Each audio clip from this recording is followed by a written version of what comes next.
Elle n'est rien sans moi, a dit mon fiancé à ses amis. Puis son empire a commencé à s'effondrer. Le diamant à mon doigt capte la lumière tandis que j'étudie le visage endormi de Maxwell Whitfield. Puissant, craint, complètement inconscient. S'il savait qui j'étais vraiment, non pas Elise Carter, sa fiancée est perdue, mais Rebecca Reynolds, fille de l'homme qui l'a poussée au suicide, il ne reposerait jamais si paisiblement à mes côtés. Elle n'est rien sans moi, a-t-il dit à ses amis au club de golf hier. J'ai souri et lui ai servi son champagne tout en calculant mentalement combien d'actions supplémentaires de sa société, Nemesis Capital, je devais acheter avant de posséder son monde entier. 3 ans de planification, 8 mois à jouer la proie parfaite. Maxwell a détruit mon père sans une seconde d'hésitation. Maintenant, je suis à quelques semaines de révéler que la plus grande erreur de sa vie n'a pas été d'écraser Edward Reynolds. C'était de sous-estimer sa fille. Juste avant que nous y revenions, j'aimerais savoir d'où vous nous regardez aujourd'hui. Et si vous appréciez ces histoires, assurez-vous d'être abonné. Je me tenais dans la salle de bain étincelante du Waldorf Astoria, fixant mon reflet. La femme qui me regardait en retour avait des cheveux auburn tombant en douces ondulations sur des épaules délicates, des yeux verts soigneusement rehaussés avec juste la bonne quantité de maquillage, et des lèvres peintes d'un rose subtil. Parfaite pour paraître inoffensive, peu menaçante, naïve. Tu peux le faire, ai-je murmuré, en répétant mon sourire innocent. 3 ans de planification avaient mené à ce moment. Ce soir, je rencontrerai Maxwell Whitfield pour la première fois, bien qu'il n'ait aucune idée que je l'étudiais depuis des mois. Son entreprise, Whitfield Enterprises, avait détruit l'affaire de mon père par des tactiques délibérément prédatrices et l'avait poussé au suicide. Ce soir, tout commencerait à changer. J'ai lissé la robe de soie émeraude que j'avais choisie spécifiquement pour cette occasion. Ni trop révélatrice, ni trop conservatrice. La robe d'une femme qui a de l'argent mais sans la confiance pour l'afficher, la proie parfaite pour un homme comme Maxwell Whitfield. Le souvenir m'a frappé comme il le faisait toujours, soudain et viscéral. Trouvant mon père affalé sur son bureau il y a 3 ans, la note à côté de lui tremblant entre mes mains tremblantes alors que je lisais ces derniers mots, « Je suis désolé, Rebecca. » Je ne pouvais pas le combattre. Whitfield a tout pris. La police a appelé cela un suicide. Moi, je l'ai appelé un meurtre. Dans les semaines qui ont suivi, j'ai découvert la vérité grâce au registre méticuleusement tenu par mon père. Maxwell Whitfield avait pour habitude de cibler des entreprises vulnérables, en particulier celles appartenant à des femmes ou à des hommes plus âgés approchant de la retraite. Il approchait avec des offres apparemment généreuses, appliquait une pression économique par le biais de sociétés écrans, puis fondait sur elles pour tout acquérir pour une bouchée de pain une fois que les propriétaires étaient désespérés. Mon père avait été sa dernière victime, mais j'étais déterminé à ce qu'il soit la dernière. Prenant une profonde inspiration, j'ai quitté la salle de bain et suis retourné au gala de charité, naviguant à travers l'élite de New York avec une aisance bien rodée. Maxwell Whitfield n'était pas difficile à repérer, grand, les épaules larges, avec des mèches argentées dans ses cheveux sombres qui ne faisaient qu'ajouter à sa présence imposante. À 52 ans, il avait 25 ans de plus que moi mais se comportait avec la confiance d'un homme qui connaissait son pouvoir. Je l'ai observé tenir salon, riant avec un groupe d'admirateurs, une flûte de champagne pendant nonchalamment à ses doigts. Je me suis positionné parfaitement, synchronisant mon mouvement pour croiser le sien alors qu'il se détournait de sa conversation. La collision fut douce mais efficace, le champagne éclaboussant son smoking immaculé. Oh mon Dieu, ai-je haleté, les yeux écarquillés d'horreur. Je suis tellement désolé. Je ne regardais pas où j'allais. Son irritation initiale était évidente dans le resserrement de sa mâchoire. Mais alors que ses yeux parcouraient mon visage, ma silhouette, puis de nouveau mon visage, son expression a changé. Eh bien, a-t-il dit, en tamponnant sa veste avec un mouchoir, je suppose qu'il y a de pires façons de rencontrer une belle femme. J'ai rougi sur commande. Je suis Elise Carter, ai-je dit, en tendant ma main. Et j'ai complètement gâché votre soirée, n'est-ce pas? Il a pris ma main, la retenant un instant de plus que nécessaire. Maxwell Whitfield. Et la soirée pourrait être sauvée, selon que vous me laisserez vous offrir un verre pour remplacer celui que vous avez sacrifié sur mon costume. Le moins que je puisse faire est d'accepter, ai-je répondu, laissant une pointe de flirt percer dans mon sourire. Alors qu'il me guidait vers le bar, j'ai vu ses yeux évaluer ma robe, mes bijoux, calculant ma valeur. Il n'a pas reconnu mon nom de famille modifié. Mon père avait été Edward Reynolds, directeur de Reynolds Construction, avant que Whitfield ne le dépouille de tout, y compris de sa dignité. Autour d'un verre, j'ai joué mon rôle à la perfection, la fille d'un petit investisseur qui avait eu un certain succès mais n'avait jamais atteint les échelons supérieurs de la société new-yorkaise. J'ai permis à Maxwell de m'expliquer des concepts financiers de base, répondant avec juste assez d'intelligence pour maintenir son intérêt mais jamais assez pour menacer son ego. « Et qu'est-ce qui vous amène à cette charité en particulier, Élise » a-t-il demandé, son regard intense. « La plupart des jeunes femmes de votre âge seraient à des rassemblements plus énergiques. » J'ai baissé les yeux, laissant transparaître ma vulnérabilité. Ma tante est décédée récemment. Elle était impliquée dans cette fondation. J'ai pensé que venir honorerait sa mémoire. J'ai hésité, puis j'ai ajouté l'hameçon, elle m'a laissé une petite fortune. En fait, je ne sais toujours pas quoi en faire. Les investissements semblent si compliqués. J'ai observé la lueur prédatrice s'allumer dans ses yeux, la même expression que j'avais vue sur des photos prises avec mon père. Maxwell Whitfield ne pouvait jamais résister à de la chair fraîche. « Peut-être pourrais-je vous offrir quelques conseils » a-t-il suggéré doucement. « J'ai une certaine expérience en la matière. »« Ce serait merveilleux » ai-je soufflé, comme s'il m'avait offert la lune. 2 heures plus tard, il insistait pour avoir mon numéro et un dîner le soir suivant pour se faire pardonner d'avoir ruiné ma robe. Bien que nous sachions tous les deux qui avait renversé le champagne, j'ai accepté avec une réticence soigneusement mesurée et l'équilibre parfait entre l'intérêt et l'hésitation. Dans les semaines qui ont suivi, Maxwell m'a courtisé avec une intensité croissante. Je l'ai gardé à distance, créant l'illusion que je n'étais pas facile à conquérir, qu'il devrait travailler pour obtenir mes affections. Chaque fois qu'il m'emmenait dîner dans des restaurants exclusifs ou m'amenait à des événements de haut vol, je révélais un autre détail soigneusement élaboré de ma vie fictive et de l'héritage qui me rendait si confuse quant aux stratégies d'investissement appropriées. Pendant ce temps, je mettais en place Némésie Capital, en utilisant mon véritable héritage modeste selon les normes de Whitfield mais suffisant pour mes besoins. La société d'investissement anonyme a commencé à faire de petits achats stratégiques dans des entreprises adjacentes à Whitfield Enterprises et des positions qui s'avéreraient utiles à mesure que mon plan progressait. Après 3 mois, Maxwell m'a finalement présenté à son cercle intime lors d'un dîner dans son penthouse surplombant Central Park. Les hommes, ils étaient tous des hommes, m'ont traité avec une courtoisie superficielle tout en échangeant des regards complices par-dessus ma tête. Quand je me suis excusé pour aller aux toilettes, j'ai délibérément pris un mauvais virage, me retrouvant devant le bureau de Maxwell. La porte était déverrouillée. 15 minutes plus tard, j'avais photographié des documents révélant les vulnérabilités de son entreprise et ses prochaines cibles d'acquisition. Avant de partir, j'ai placé un petit dispositif d'écoute sous son bureau, le premier des nombreux que je planterai dans ses maisons et ses bureaux. « Te voilà » a dit Maxwell, me trouvant revenant de la mauvaise direction. « Perdu ? Ta maison est énorme. » J'ai ri, touchant son bras en m'excusant. Je crois que j'ai fait le tour de la moitié du penthouse par accident.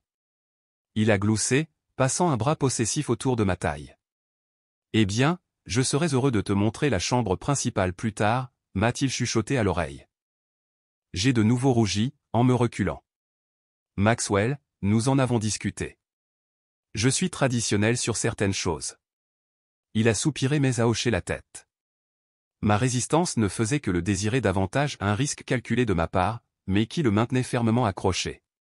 Plus tard dans la soirée, alors que ses amis partaient, j'ai entendu son plus proche associé, James Wilson, le mettre en garde à voix basse près de la porte. Elle est intelligente, Max. Trop intelligente, peut-être. Fais attention. Maxwell a ri avec dédain. Elle n'est rien sans moi, James. Juste une jolie potiche au joli visage qui ne connaît rien aux affaires. Mais elle a cet héritage qui lui brûle les doigts, et je sais exactement où il devrait aller. Mes doigts se sont resserrés sur mon verre de champagne alors que je faisais semblant de ne pas entendre. Si seulement il savait qu'à ce moment précis, Némésie Capital venait d'acquérir une participation de 5% dans Whitfield Enterprises par le biais d'un réseau complexe de sociétés écrans. Au cours des mois suivants, j'ai étendu mon réseau de surveillance dans les propriétés de Maxwell. Les renseignements que j'ai recueillis ont révélé la vérité derrière sa façade de milliardaire. Whitfield Enterprises était fortement endetté, avec une dette importante cachée dans des sociétés écrans. L'empire qui avait écrasé mon père reposait sur une fondation de sable. Un concurrent agressif pouvait tout faire basculer, et j'avais l'intention d'être ce concurrent. J'ai soigneusement cultivé l'image que Maxwell voulait voir, une femme séduisante, un peu naïve, éblouie par son monde. Je me suis assuré qu'il me voyait lire des magazines financiers et poser des questions innocentes sur des concepts commerciaux. Il adorait m'expliquer les principes de base, ne soupçonnant jamais que j'avais obtenu un MBA de Wharton en secret après la mort de mon père, financé par la petite police d'assurance qui était son seul héritage. 6 mois après le début de notre relation, par une journée d'automne fraîche dans son country club, Maxwell s'est agenouillé devant ses amis réunis et a présenté une bague en diamant qui aurait pu étouffer un cheval. « Elise Carter », a-t-il annoncé en grande pompe, « vous avez ramené la lumière dans ma vie. Me feriez-vous l'honneur de devenir ma femme ?» La foule de l'élite new-yorkaise rassemblée a halté comme il se doit. Tous les yeux se sont tournés vers moi, debout dans ma robe d'été blanche soigneusement choisie, l'air convenablement choqué et submergé. « Oui », ai-je murmuré, laissant les larmes remplir mes yeux alors que Maxwell glissait l'obscène diamant à mon doigt. Il s'est relevé et m'a embrassé sous les applaudissements de la foule. « Elle n'aura plus jamais à s'inquiéter pour l'argent », a-t-il annoncé fièrement à ses copains de golf, comme si je n'étais pas juste là. Les hommes ont tous ri et lui ont tapé dans le dos. Si seulement il savait. À ce moment-là, Nemesis Capital avait discrètement acquis 10% de Whitfield Enterprises par le biais de diverses sociétés écrans et d'investisseurs par procuration. Le piège était tendu, et Maxwell venait d'y entrer avec une bague en diamant et son arrogance sans borne. 2 semaines après nos fiançailles, Maxwell m'a présenté un épais document relié en cuir coûteux.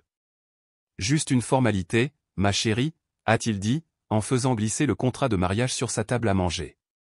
Mes avocats insistent. J'ai fait semblant d'être blessé, laissant mes doigts tracer la couverture en relief sans l'ouvrir.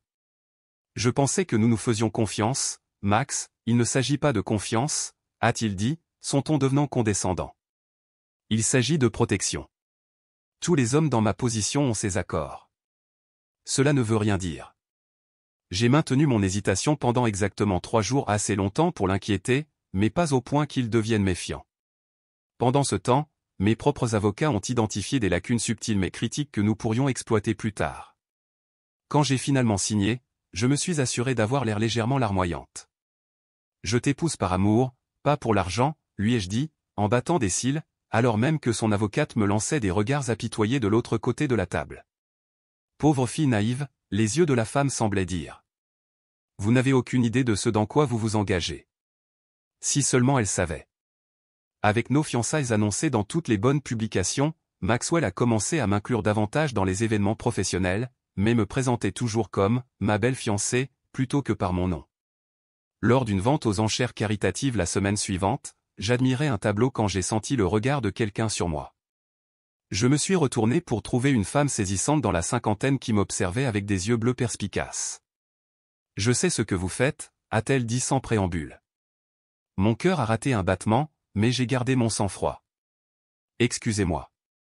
Le jeu de l'ingénue aux yeux écarquillés. Elle a siroté son champagne. C'est bien, mais pas tout à fait parfait. Il y a quelque chose dans vos yeux. Du calcul, peut-être?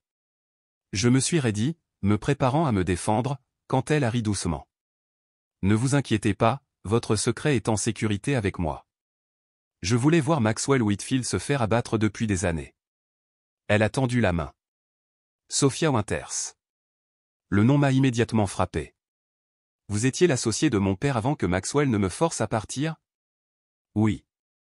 Elle a glissé une carte de visite dans ma pochette. Appelez-moi quand vous serez prête à parler. Nous avons beaucoup en commun. Avant que je puisse répondre, Maxwell est apparu à mon coude, ses bras s'enroulant possessivement autour de ma taille. Tu te fais des amis, ma chérie? Le comportement de Sophia a changé instantanément, devenant froid et professionnel. Je me présentais juste à votre fiancé, Maxwell. Félicitations pour vos fiançailles. Il a hoché la tête sèchement, ne la reconnaissant manifestement pas, merci. Si vous voulez bien nous excuser, nous devrions circuler. Alors qu'il m'emmenait, j'ai jeté un regard en arrière pour voir Sophia nous observer avec un sourire entendu. 3 jours plus tard, j'ai rencontré Sophia dans un petit café de Brooklyn, loin des lieux habituels de Maxwell.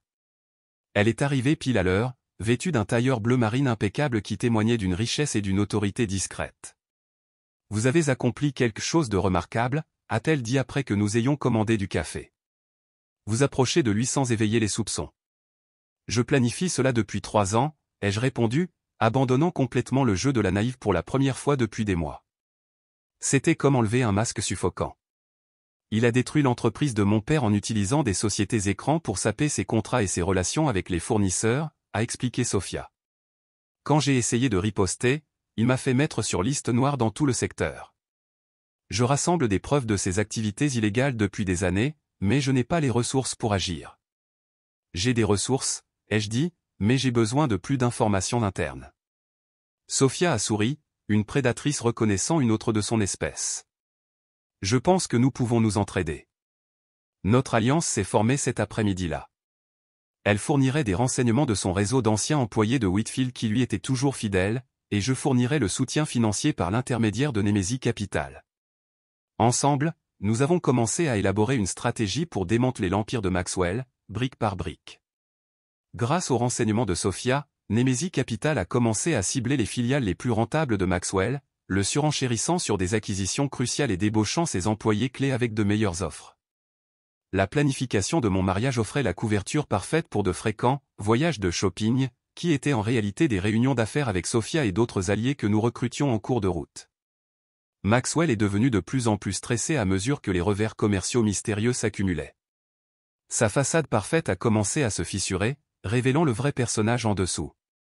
Son tempérament s'est enflammé en privé, d'abord contre le personnel de maison, puis contre les associés, et finalement contre moi. « Où étais-tu aujourd'hui » a-t-il exigé un soir alors que je revenais d'une réunion avec le président-directeur général de son plus grand concurrent. J'ai appelé 4 fois. Je faisais du shopping pour ma robe de mariée, ai-je répondu, lui montrant le sac à vêtements que j'avais fait livrer pour ma couverture. J'ai éteint mon téléphone pour l'essayage. Je suis désolé, j'aurais dû te le dire. Sa mâchoire s'est contractée avec une colère à peine contenue. La prochaine fois, garde ton téléphone allumé.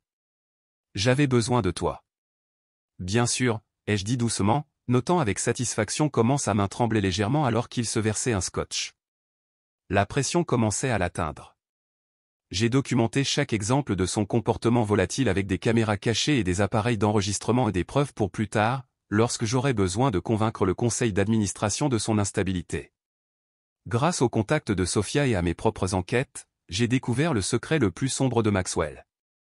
Il volait systématiquement la propriété intellectuelle de start-up en difficulté, puis les poursuivait en justice jusqu'à la ruine lorsqu'elles se plaignaient. C'est exactement comme ça qu'il avait détruit mon père, en volant ses techniques de construction exclusives, en les brevetant lui-même, puis en poursuivant Reynolds Construction pour contrefaçon jusqu'à ce que mon père n'ait plus les moyens de se battre. J'ai engagé des détectives privés pour retrouver toutes les victimes de ce stratagème, leur promettant justice et restitution si elles ajoutaient leurs preuves à notre arsenal grandissant. Lors de notre somptueuse fête de fiançailles à l'hôtel Plaza, j'ai été approché par un jeune homme aux traits familiers, les yeux et la mâchoire de Maxwell sur un visage plus jeune. « Félicitations » a-t-il dit, la voix dégoulinante de sarcasme. « Vous serez la belle-mère d'un fils plus âgé que vous. » Adrien, ai-je répondu, le reconnaissant grâce à mes recherches, le fils de Maxwell de son premier mariage. Il sembla surpris que je le connaisse. Papa ne me mentionne généralement pas à ses compagnes. Je me fais un devoir de connaître les personnes importantes dans la vie de Maxwell. Adrien a reniflé. Je ne suis guère important pour lui, juste un rappel d'un mariage qu'il préférerait oublier. Il m'a étudié avec des yeux plissés. Vous ne semblez pas être son type habituel. Trop intelligente. J'ai souri sans m'engager. Peut-être qu'il évolue. Papa n'évolue pas. Il se débarrasse des gens quand ils ne lui sont plus utiles. Adrien a pris une gorgée de son champagne. Juste un avertissement amical. Plus tard dans la soirée, j'ai trouvé Adrien seul sur la terrasse. J'ai une proposition à vous faire, ai-je dit sans préambule. Je vous écoute. Je sais pourquoi vous détestez votre père. Je sais qu'il vous a exclu de l'entreprise et de l'héritage de votre grand-père. Aidez-moi à le faire tomber, et je m'assurerai que vous obteniez ce qui vous revient de droit. Adrien m'a regardé longuement, puis a ri doucement. Je savais que vous n'étiez pas ce que vous sembliez être. Quelle est votre véritable histoire? Similaire à la vôtre. Maxwell a détruit mon père, qui s'est ensuite suicidé. Je suis ici pour la justice, pas pour l'amour. Il a réfléchi à cela, puis a hoché la tête. J'ai accès à des documents familiaux qui pourraient vous intéresser, y compris la preuve que la fortune initiale de papa provenait du détournement de fonds de l'entreprise de mon grand-père. Parfait, ai-je répondu. Cela nous donne une base légale pour contester le fondement de sa richesse.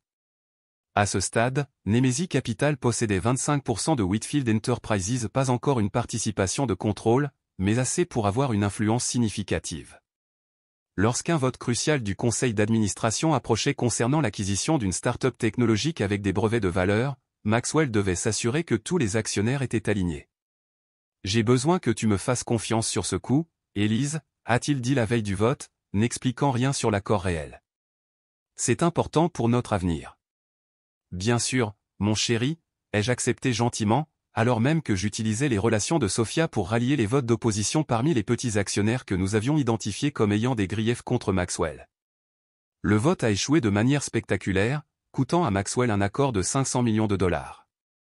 J'ai regardé la couleur quitter son visage alors que les résultats arrivaient lors d'un appel d'urgence du conseil d'administration qu'il a pris depuis notre chambre. « Impossible », a-t-il marmonné après avoir raccroché. « Quelqu'un travaille contre moi. » Je me suis assise à côté de lui sur le lit, lui massant les épaules avec sympathie. Qui ferait une chose pareille? Je ne sais pas, a-t-il grogné, mais quand je le découvrirai, il le regrettera. Il a repoussé ma main et s'est dirigé vers le chariot-bar, se versant un double scotch avec des mains tremblantes. Alors qu'il regardait par la fenêtre la ligne d'horizon de Manhattan, je me suis permis un petit sourire satisfait. Le puissant Maxwell Whitfield, qui avait détruit tant de vies, y compris celle de mon père, commençait à s'effondrer, et il n'avait toujours aucune idée que son plus grand ennemi était la femme qui réchauffait son lit et portait sa bague. Ce soir-là, pendant que Maxwell dormait d'un sommeil agité à mes côtés, je me suis glissé sur le balcon et j'ai appelé Sophia. « Ça marche », ai-je murmuré. « Il commence à craquer. »« Bien », a-t-elle répondu. « Mais sois prudente. Un animal blessé est plus dangereux lorsqu'il est acculé. » J'ai mis fin à l'appel et j'ai contemplé la ville scintillante en contrebas. Nemesis Capital possédait désormais 27% de Whitfield Enterprises. Chaque jour me rapprochait de mon but. Bientôt, très bientôt, Maxwell Whitfield apprendrait exactement à qui il avait affaire et ce qu'il lui en avait coûté de me rejeter comme n'étant rien sans lui. Notre somptueux mariage était maintenant dans 6 mois, avec une cérémonie prévue dans la grande salle de bal de l'hôtel Plaza. Maxwell insistait pour que je prenne un rôle plus actif dans les préparatifs pendant qu'il se concentrait sur le sauvetage de l'entreprise des forces mystérieuses qui travaillaient contre lui. J'ai accepté cette tâche avec un enthousiasme apparent, utilisant la liberté nouvelle pour voyager beaucoup pour des recherches de lieux et des réunions de fournisseurs, qui étaient en réalité des transactions commerciales avec ses concurrents internationaux. Paris est essentiel, mon chéri, lui ai-je dit un soir en faisant mes valises. Les Français font des arrangements floraux comme personne d'autre. Et puis je dois absolument visiter Milan pendant au moins 3 jours pour finaliser le menu avec ce chef que tu aimes. Maxwell a hoché la tête d'un air distrait, son attention concentrée sur les rapports financiers qui montraient une autre baisse inexpliquée de la valeur des actions de sa société. Bien sûr, tout ce dont tu as besoin. Tiens-moi juste au courant des coûts. Toujours si pratique, l'ai-je taquiné, en lui embrassant la joue tout en calculant mentalement combien d'actions supplémentaires de Whitfield Enterprises je pourrais acquérir pendant ce voyage européen. Ce que Maxwell ne savait pas, c'est que j'avais découvert qu'il avait engagé un détective privé pour enquêter sur mon passé. Le détective privé me suivait depuis des semaines, mais j'avais pris soin de maintenir ma couverture. Maintenant, je devais m'assurer qu'il trouve exactement ce que Maxwell voulait voir. À Paris, j'ai créé une fausse piste élaborée, visitant des salons de mariage et des fleuristes pendant la journée tout en menant mes véritables affaires la nuit. J'ai même engagé des acteurs pour se faire passer pour d'anciennes amies d'école qui me rencontraient, par coïncidence, dans des cafés, engageant des conversations soigneusement scénarisées sur notre passé fictif commun pour le bénéfice du détective privé que je savais en train de regarder. Au moment de mon retour à New York, l'enquêteur de Maxwell avait soumis son rapport, confirmant que j'étais exactement celle que je prétendais être, une mondaine naïve avec un héritage modeste et aucun agenda caché. L'ironie m'a presque fait éclater de rire quand Maxwell a mentionné nonchalamment qu'il m'avait fait vérifier, par mesure de précaution standard pour quelqu'un dans sa position. Et, ai-je demandé, feignant l'offense. Ai-je réussi ton test? Avec brio, m'a-t-il assuré, en me serrant contre lui.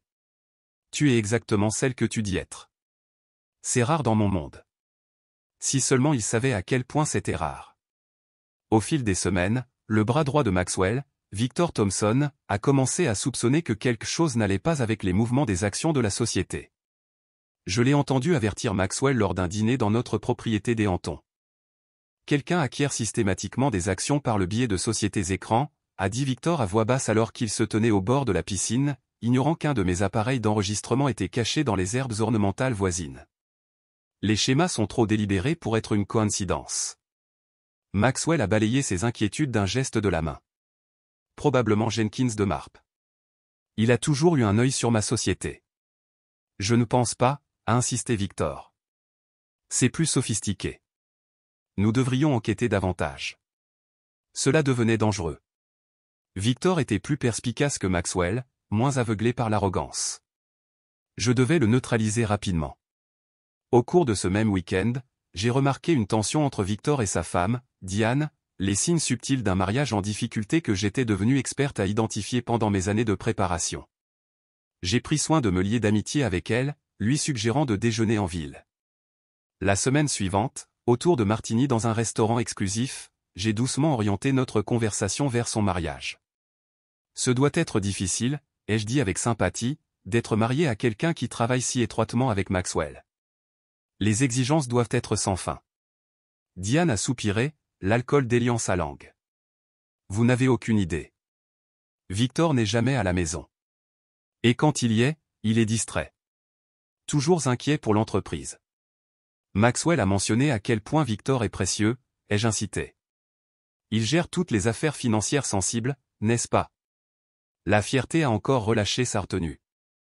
Victor dirige pratiquement Whitfield Enterprises ces jours-ci. C'est le seul en qui Maxwell a confiance pour les comptes offshore. J'ai écarquillé les yeux. Des comptes offshore? Ça a l'air compliqué. Oh, ça l'est, a confirmé Diane, se penchant de manière conspiratrice. Victor a mis en place tout ce système aux Caïmans il y a des années. C'est comme ça qu'ils évitent les impôts. Elle a baissé la voix.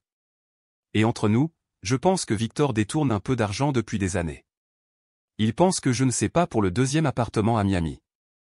Elle a ri amèrement. Il économise pour sa stratégie de sortie. 20 ans de mariage, et il planifie son évasion.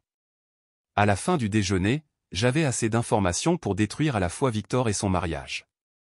J'ai fait vérifier les détails sur la propriété de Miami par Sophia, puis j'ai envoyé anonymement les preuves à Maxwell, en faisant croire qu'elles provenaient d'un employé inquiet du service comptable. 3 jours plus tard, Maxwell a renvoyé Victor dans un accès de rage, éliminant son lieutenant le plus perspicace. Ce soir-là, il est rentré l'air épuisé mais triomphant. « Tu ne croirais pas la journée que j'ai eue » m'a-t-il dit alors que je lui tendais son scotch habituel. J'ai dû laisser partir Victor. Le salaud me volait depuis des années. J'ai halté comme il se doit. Victor? Mais il semblait si loyal. Personne n'est loyal en affaires, a dit Maxwell amèrement. Souviens-toi de ça. Oh, je m'en souviendrai. Tu as besoin de quelqu'un en qui tu peux avoir confiance, ai-je suggéré prudemment. Peut-être quelqu'un de plus jeune, avec des idées fraîches mais moins d'ambition. Maxwell a réfléchi à cela, hochant lentement la tête. Tu as peut-être raison. Il y a ce gamin à la finance. Comment s'appelle-t-il? Parker. Intelligent, mais désireux de plaire. Il est peut-être temps de lui donner plus de responsabilités. Ça a l'air parfait, ai-je acquiescé, cachant ma satisfaction. Jeffrey Parker était en effet intelligent mais inexpérimenté et, plus important encore, l'un des amis d'Adrien de l'université qui avait déjà accepté de nous aider en échange d'un poste garanti après la prise de contrôle. Avec le départ de Victor et la promotion de Parker, une autre pièce de mon plan s'est mise en place. Mais des complications sont survenues d'un côté inattendu lorsqu'une journaliste financière a commencé à enquêter sur les mouvements boursiers inhabituels autour de Whitfield Enterprises. Laura Bennett du Wall Street Journal a contacté le bureau de Maxwell, demandant une interview sur le mystérieux investisseur qui avait acquis d'importants blocs d'actions de la société. Pour détourner l'attention, je lui ai anonymement fourni des informations sur les concurrents de Maxwell, suggérant qu'il se positionnait pour une prise de contrôle hostile.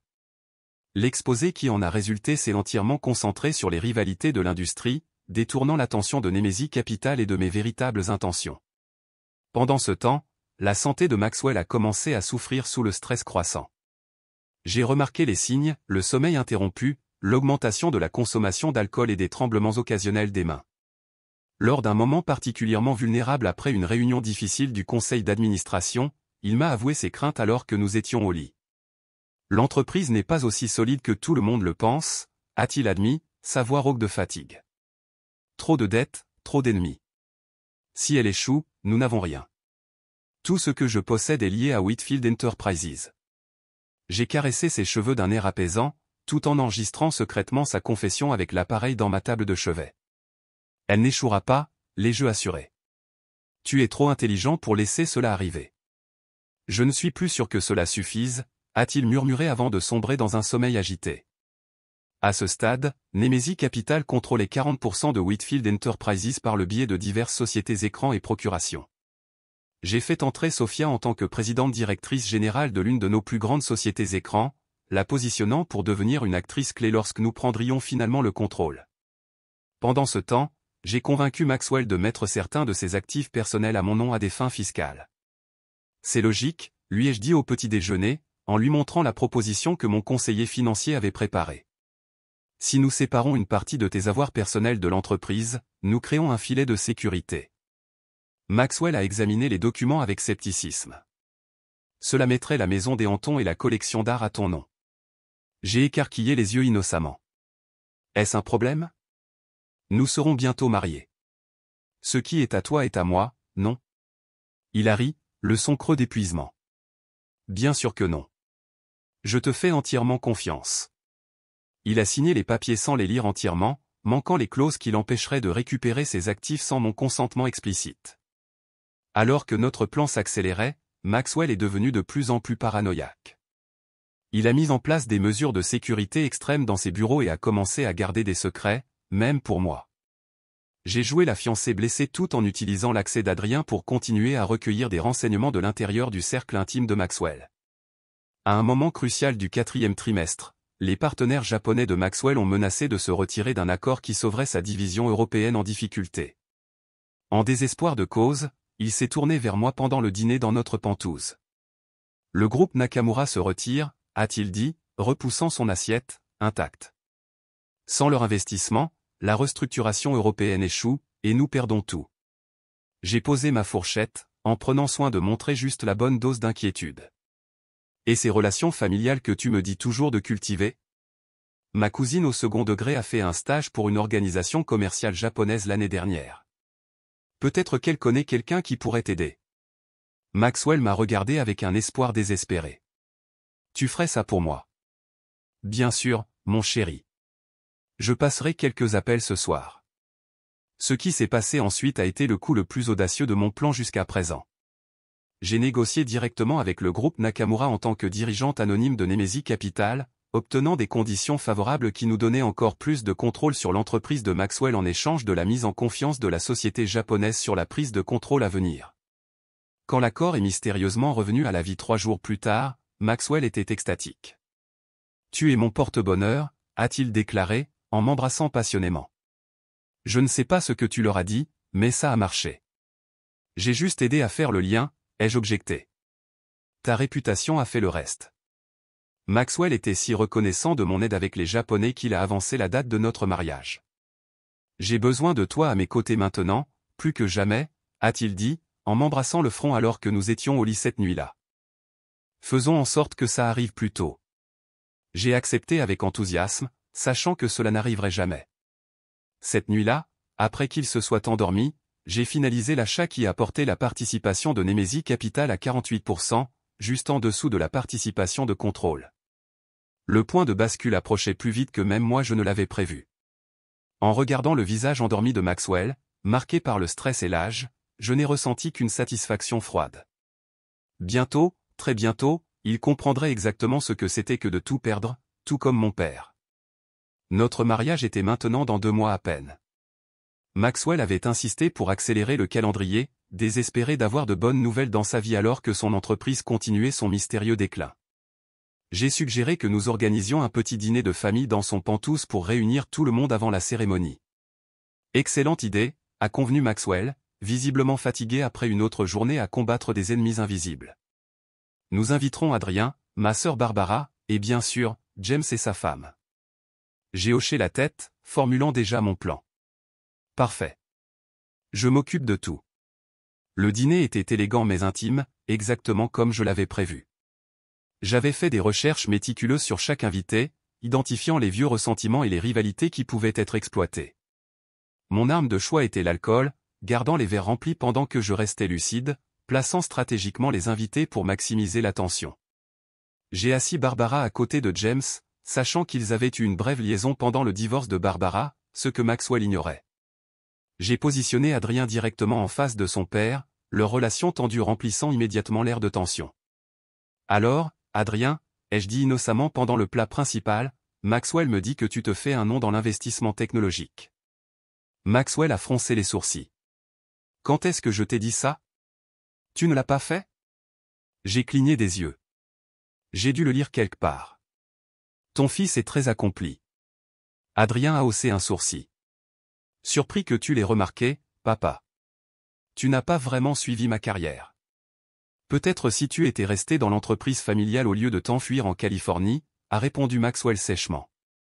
Tu veux dire l'entreprise dans laquelle tu ne voulais pas que j'aie un vrai rôle, a rétorqué Adrien. J'ai siroté mon vin, regardant la tension monter. Au dessert, Barbara se disputait avec Maxwell au sujet de la succession de leur défunt père, James était mal à l'aise avec le mari de Barbara qui le fusillait du regard, et Adrien avait fait 3 remarques cinglantes sur les problèmes commerciaux de Maxwell. Un chaos parfait. Alors que les invités partaient, le plus vieil ami de Maxwell, le sénateur Thomas Williams, m'a prise à part près de la porte. Un conseil, a-t-il dit doucement. Je connais Max depuis 30 ans. Il est incapable de voir les femmes comme des égales. Il a ruiné toutes les relations qu'il a jamais eues.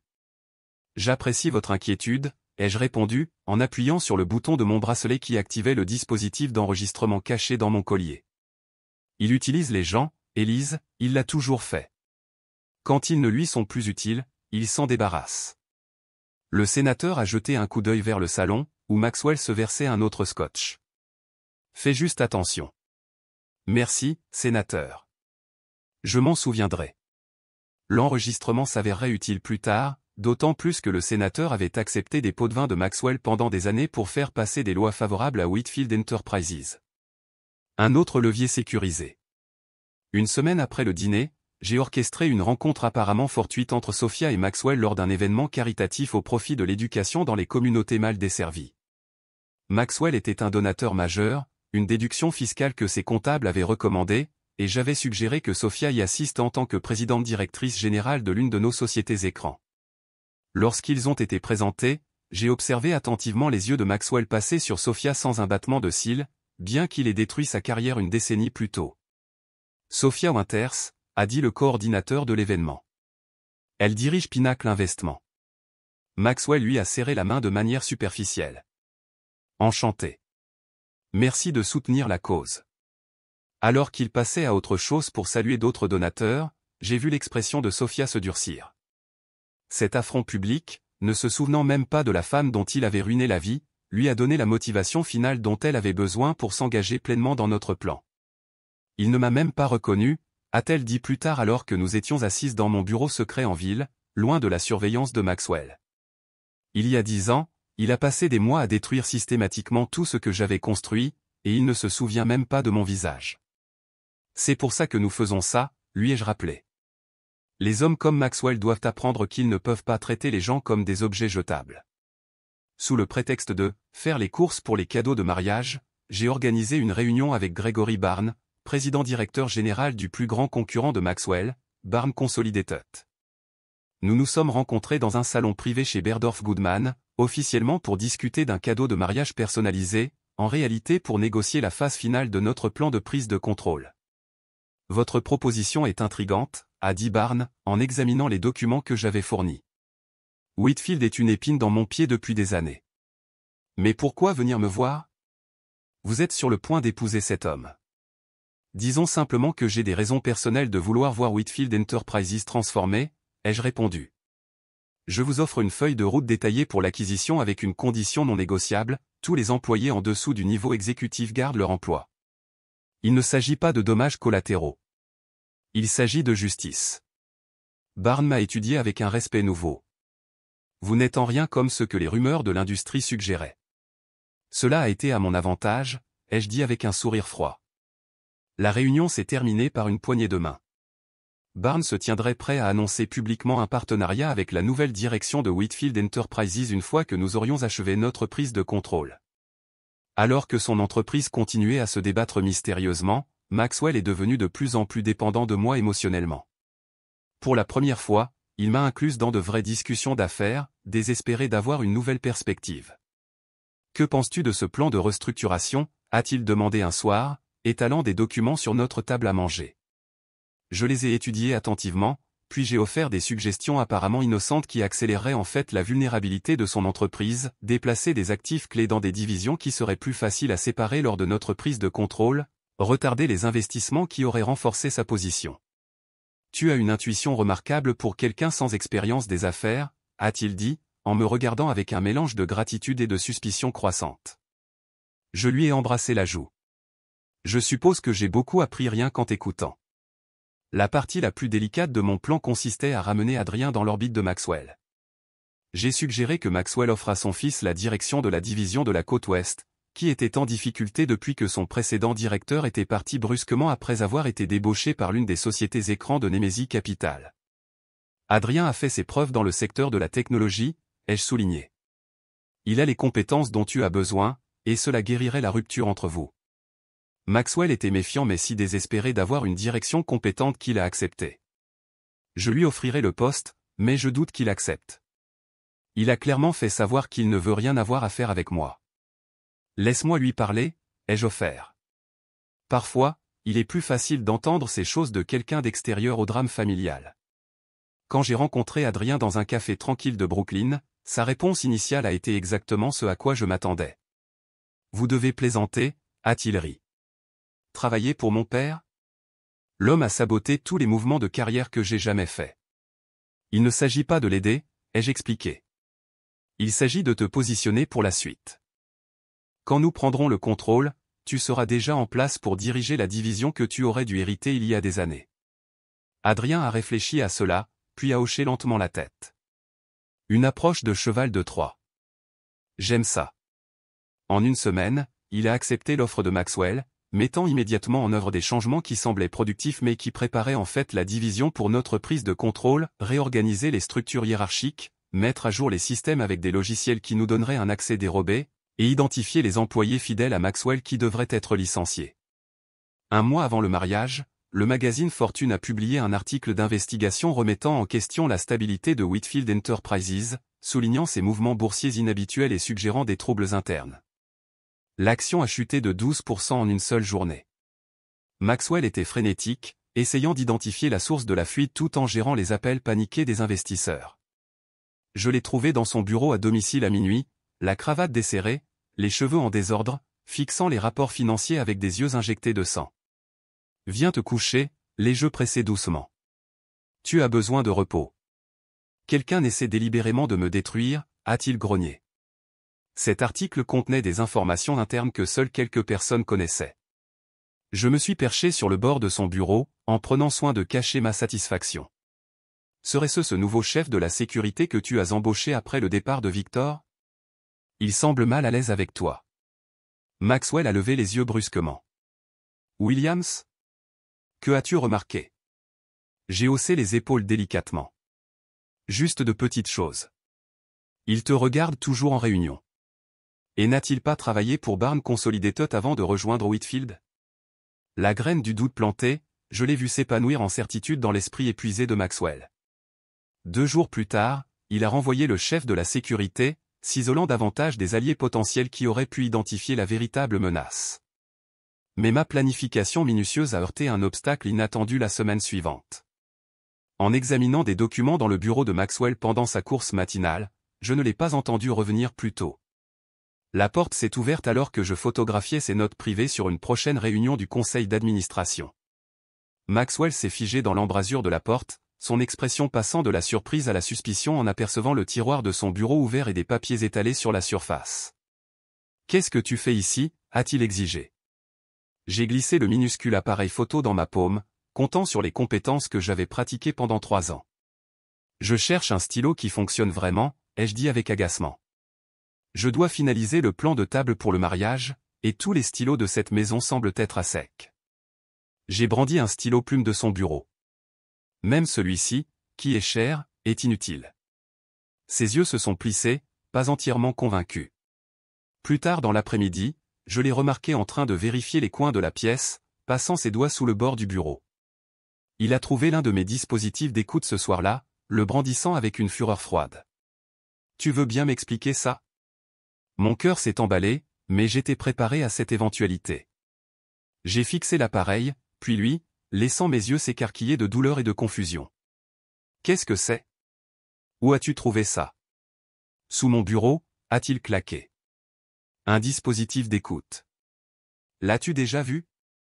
J'ai secoué la tête avec emphase. Jamais. Max, qu'est-ce qui se passe? C'est ce que j'essaie de déterminer. Sa voix était dangereuse, contrôlée. J'ai laissé les larmes remplir mes yeux. Tu penses que j'ai planté ça? Dans quel but? Pour t'écouter parler d'options sur action pendant que je planifie notre mariage.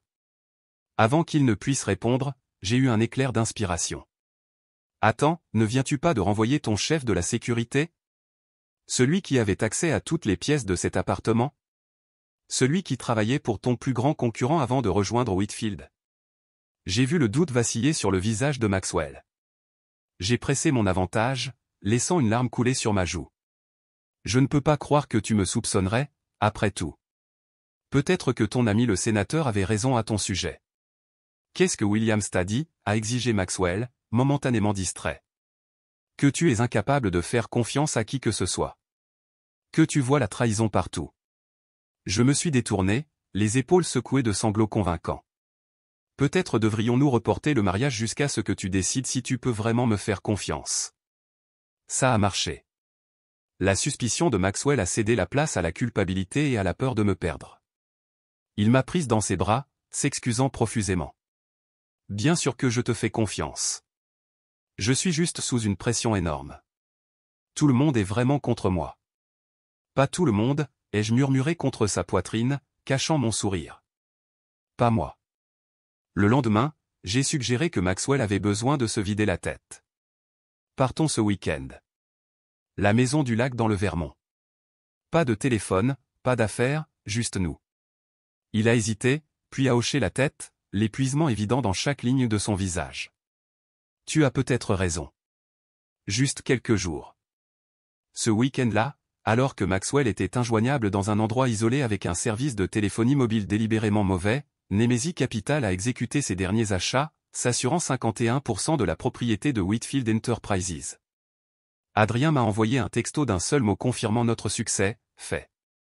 Nous sommes revenus du Vermont pour trouver cette message urgent de l'équipe de direction de Maxwell.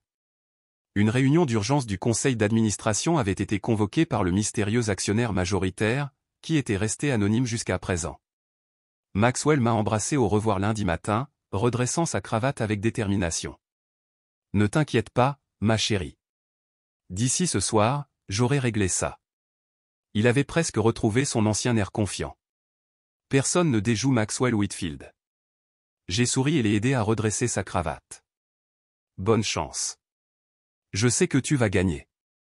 Alors que la porte se refermait derrière lui, je me suis permis un moment de pure satisfaction. 3 ans de planification, des mois de tromperie minutieuse, tout menant à ce jour. J'ai pris mon téléphone et envoyé un texto à Sophia, la phase finale commence. Sois prête. Le matin de la réunion d'urgence du conseil d'administration s'est levé, clair et lumineux. Maxwell a quitté notre pentouse, confiant et déterminé, ayant passé le week-end à élaborer sa contre-attaque contre le mystérieux actionnaire majoritaire. Il m'a embrassé au revoir avec une assurance renouvelée. Ne t'inquiète pas, ma chérie. D'ici ce soir, j'aurai réglé ça. Il a ajusté sa cravate Brioni sur mesure avec des doigts experts. Personne ne déjoue Maxwell Whitfield. Je l'ai aidé à redresser sa cravate, admirant à quel point il m'avait complètement sous-estimé. Bonne chance. Je sais que tu vas gagner. Dès que la porte s'est refermée derrière lui, j'ai abandonné le personnage doux et de soutien que j'avais maintenu pendant près d'1 an. Je me suis déplacé avec une efficacité déterminée vers la chambre d'amis qui abritait ma vraie garde-robe, non pas les vêtements féminins et délicats que Maxwell préférait, mais des pièces vives et puissantes que j'avais sélectionnées pour ce jour même. J'ai choisi un tailleur pantalon gris anthracite autoritaire avec de fines rayures rouges, associé à des loups-boutins noirs qui ajoutaient 10 centimètres à ma taille. Mon maquillage était minimal mais délibéré. Mes cheveux étaient tirés en arrière en une queue de cheval basse et sévère. La transformation était remarquable, de fiancée de soutien à pilleuse d'entreprise en 30 minutes. La femme qui me regardait dans le miroir était une étrangère pour Maxwell Whitfield. Aujourd'hui, il rencontrerait enfin la vraie Rebecca Reynolds. Dans les bureaux de Nemesis Capital, Sophia, Adrien et les représentants de toutes les entreprises que Maxwell avait détruites au fil des ans étaient réunis dans la salle de conférence. De grands écrans affichaient des images de sécurité en direct de la tour Whitfield, où la réunion du conseil d'administration commencerait dans 1 heure. Tout le monde est au clair sur le plan, ai-je demandé, en balayant la pièce du regard.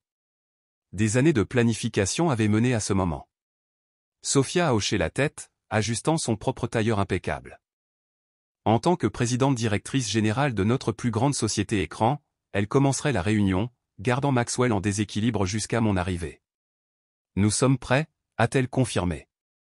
L'équipe de sécurité est préparée à sa réaction, que je m'attends à être explosive. Adrien avait l'air nerveux mais déterminé. J'ai transféré le contrôle des systèmes de la division de la côte ouest à notre équipe. Quand vous donnerez le signal, nous le bloquerons de tout simultanément. Parfait. Je me suis tourné vers les écrans, regardant Maxwell entrer dans la tour Whitfield, ignorant ce qui l'attendait. Commençons. J'ai suivi la réunion du conseil d'administration depuis ma voiture pendant que mon chauffeur se frayait un chemin dans la circulation de Manhattan. Sophia, agissant en tant que représentante de Nemesis Capital, a informé le conseil stupéfait que l'actionnaire majoritaire souhaitait rester anonyme pour le moment mais l'avait nommée nouvelle présidente directrice générale, avec effet immédiat. La réaction de Maxwell fut exactement comme prévu, confusion suivie d'une colère explosive. Les caméras de sécurité ont capturé sa crise de nerfs alors qu'il menaçait les membres du conseil et exigeait de savoir qui était derrière la prise de contrôle. « C'est mon entreprise », a-t-il crié, en frappant du poing sur la table polie. « Je l'ai construite à partir de rien. Un lâche sans visage ne va pas me la voler avec des papiers. » Les membres du conseil se sont agités mal à l'aise, plusieurs vérifiant leur téléphone ou des documents détaillant les pratiques commerciales douteuses de Maxwell et des documents que j'avais mis des années à collecter venaient d'être livrés anonymement. Maxwell a tenté de m'appeler à plusieurs reprises, devenant de plus en plus désespéré alors que j'ignorais délibérément ses messages. Ces textos sont passés d'un confiant, petit contretemps au bureau. « Ne t'inquiète pas », à un frénétique, « j'ai besoin que tu contactes mon avocat immédiatement », à un désespéré, « s'il te plaît, appelle-moi maintenant ». Après 3 heures, Maxwell ayant aliéné les quelques alliés qui lui restaient par son comportement erratique, j'ai envoyé un texto à Sophia, « c'est l'heure ». Ma voiture s'est arrêtée devant la tour Whitfield. Dans le hall, les employés me regardaient alors que je me dirigeais vers l'ascenseur de la direction, ne jouant plus le rôle de la fiancée décorative de Maxwell mais me déplaçant avec l'autorité confiante d'une propriétaire. Les gardes de sécurité, déjà mis au courant des nouveaux protocoles, ont hoché la tête respectueusement.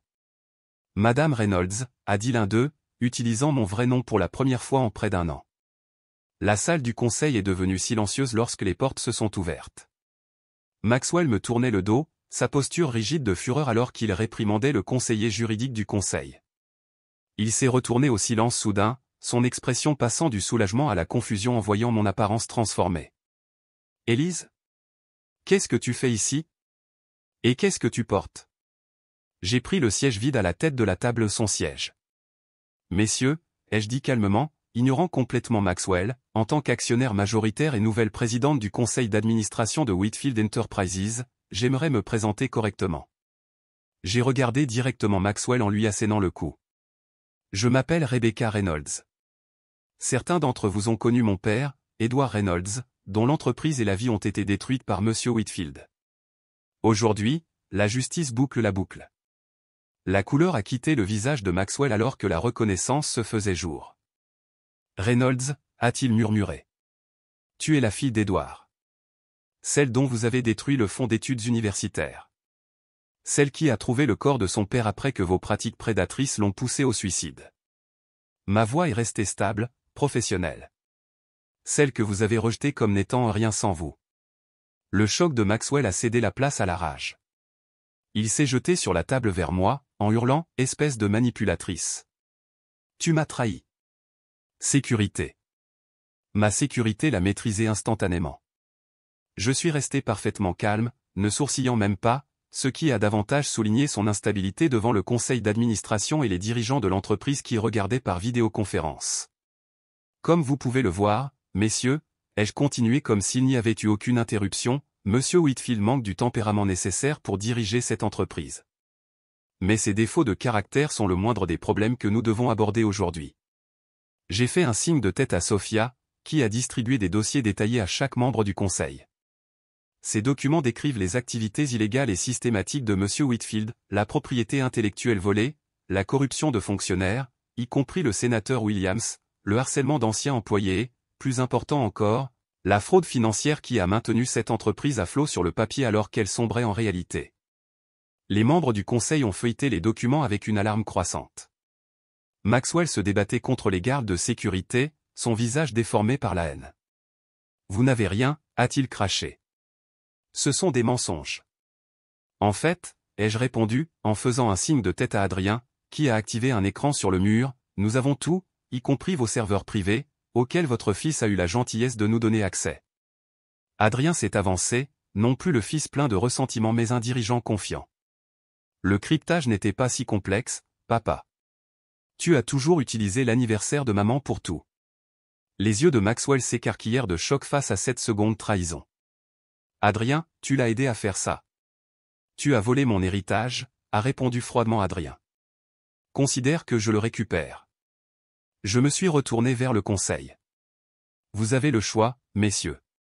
Soutenir le plan de restructuration que j'ai proposé ou faire face à des accusations criminelles en tant que complice. Les preuves impliquent plusieurs d'entre vous dans les combines de Monsieur Whitfield. Le vote a été unanime. En 20 minutes, Maxwell Whitfield a été démis de ses fonctions de président-directeur général et du conseil d'administration de l'entreprise qui portait son nom. Alors qu'il était escorté hors du bâtiment, criant toujours des menaces, je l'ai suivi jusqu'au hall. Dans un moment d'intimité près des portes tournantes, j'ai retiré l'ostentatoire bague de fiançailles de mon doigt et l'ai placé dans sa paume. « Tu avais raison sur une chose, Maxwell, » ai-je dit doucement. « Je n'étais rien sans toi. J'avais besoin de ton arrogance et de ta cruauté pour alimenter chaque étape de mon plan. Pour cela, je te remercie. » Ses doigts se sont refermés sur la bague, les jointures blanches de fureur. « Ce n'est pas fini, » a-t-il sifflé. « J'ai encore des ressources, des relations. Tu n'as aucune idée à qui tu as affaire. » J'ai souri froidement. « Non, Maxwell. C'est toi qui n'avais aucune idée à qui tu avais affaire. C'est ce qui a causé ta chute. » Je me suis reculé alors que les gardes de sécurité s'avançaient. « Au revoir, Monsieur Whitfield. Je crois que votre voiture vous attend. » Alors qu'il était conduit à l'extérieur, je suis retourné dans la salle du conseil, où l'avenir de Whitfield Enterprises, bientôt Reynolds Enterprises, attendait ma direction. Les conséquences ont été immédiates et spectaculaires. Le soir même, le visage de Maxwell était affiché dans les publications économiques du monde entier, pilleur d'entreprise abattu par sa fiancée et prise de contrôle vengeresse historique. Les analystes financiers se sont empressés de comprendre comment une femme jusqu'alors inconnue avait orchestré l'une des prises de contrôle d'entreprise les plus sophistiquées de l'histoire récente. J'ai accordé une interview exclusive au Wall Street Journal, expliquant calmement qu'il ne s'agissait jamais d'argent. Il s'agissait de responsabilisation. Maxwell Whitfield a bâti sa fortune en détruisant les autres, ai-je déclaré. Mon père n'était qu'une des dizaines de victimes. Aujourd'hui marque le début d'une nouvelle ère pour cette entreprise, une ère bâtie sur des pratiques commerciales éthiques et la responsabilité envers les employés et les communautés. En 48 heures, Maxwell a tenté de rallier ses alliés pour une contre-attaque, pour découvrir que j'avais systématiquement neutralisé chacun d'eux.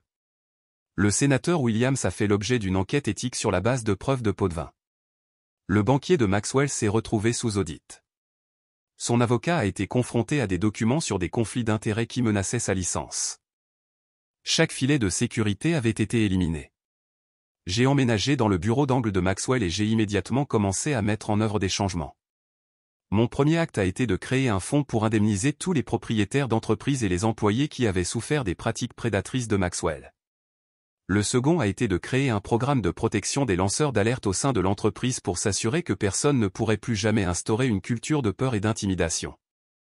L'équipe marketing a reçu l'ordre de commencer les préparatifs pour le changement de nom de Whitfield Enterprises en Reynolds Enterprises. Pas seulement un changement de nom, ai-je expliqué aux dirigeants nerveux, un changement fondamental dans la façon dont nous menons nos affaires. Maxwell a intenté plusieurs procès contre moi personnellement et contre Nemesis Capital, pour fraude, fausses déclarations et vol de secrets d'entreprise. J'ai répondu en tenant une conférence de presse, présentant calmement les preuves de ces activités illégales que j'avais accumulées pendant des années. Voulez-vous continuer cela au tribunal, Monsieur Whitfield, ai-je demandé aux caméras, sachant qu'il regarderait. Je suis prête à tout divulguer. Les poursuites ont été retirées en quelques jours. Adrien s'est présenté publiquement comme mon allié, donnant des interviews sur les pratiques commerciales et les abus personnels de son père. Cette trahison familiale, combinée à la ruine financière, a plongé Maxwell dans une spirale. Les paparazzi l'ont photographié l'air débraillé et criant sur les journalistes devant son appartement de Manhattan soudainement vide, dont je m'étais assuré que l'acte de propriété avait été transféré à mon nom des mois plus tôt. Lorsque mon équipe de sécurité a signalé que Maxwell vendait des biens personnels pour lever des capitaux en vue d'une éventuelle contre-attaque, j'ai gelé ses comptes restants par des injonctions légales basées sur des preuves de blanchiment d'argent, coupant ainsi ses ressources. Pour la première fois de sa vie, Maxwell Whitfield était vraiment impuissant. Sophia s'est avérée inestimable pendant la transition. Sa décennie d'expérience bancaire a aidé à stabiliser l'entreprise pendant notre restructuration. Nous devons être prudents, a-t-elle prévenu lors d'une séance de stratégie tard dans la nuit. Trop de changements trop rapides pourraient effrayer le marché. D'accord, ai-je hoché la tête. Nous mettrons en œuvre les réformes éthiques immédiatement mais nous échelonnerons les changements structurels sur 6 mois. 6 mois après la prise de contrôle, j'ai invité toutes les anciennes victimes de Maxwell à la tour Whitfield, désormais officiellement rebaptisée Reynolds Enterprises. Le hall avait été transformé. Le portrait imposant de Maxwell a été remplacé par un mur portant la citation préférée de mon père, « Le succès sans intégrité est un échec ». Ensemble, nous avons dévoilé une nouvelle initiative d'éthique des affaires et un programme de bourse pour les jeunes entrepreneurs issus de milieux défavorisés. Le programme fournirait non seulement un financement, mais aussi un mentorat et une protection contre les pratiques commerciales prédatrices. Mon père croyait que les affaires devaient créer de la valeur, pas seulement l'extraire, ai-je dit à la foule assemblée. Reynolds Enterprises honorera cette vision en encourageant une nouvelle génération de dirigeants d'entreprises éthiques. La couverture médiatique a été extrêmement positive. Même les anciens détracteurs de Whitfield Enterprises ont commencé à reconnaître les changements substantiels qui avaient lieu au sein de l'entreprise.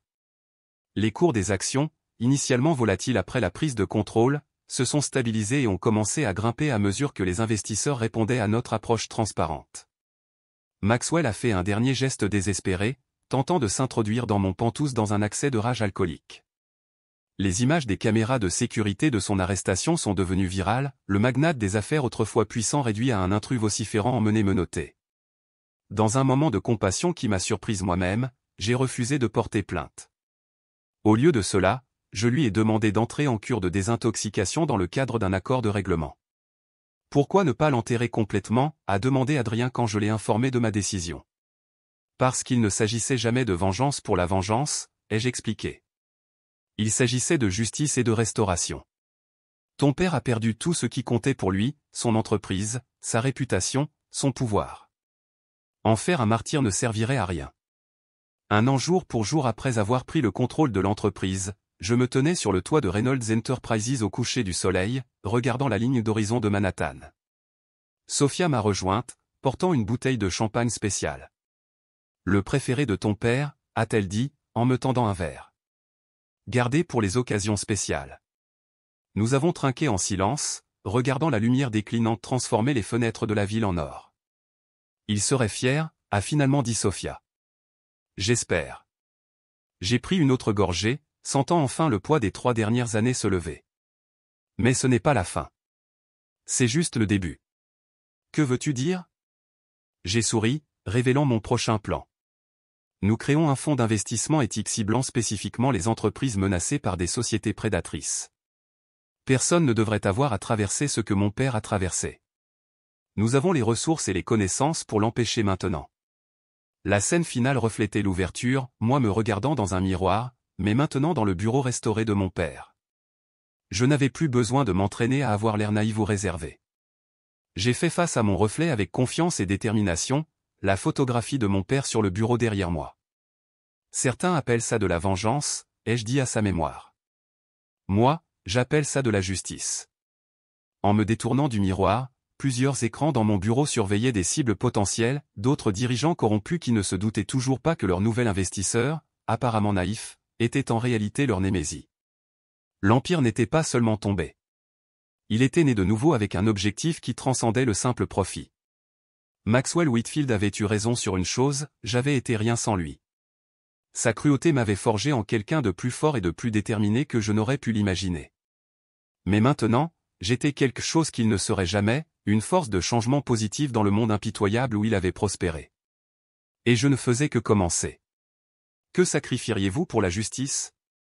Votre identité, votre cœur ou votre âme? Aimez et abonnez-vous pour plus d'histoires de vengeance servies avec une précision dévastatrice.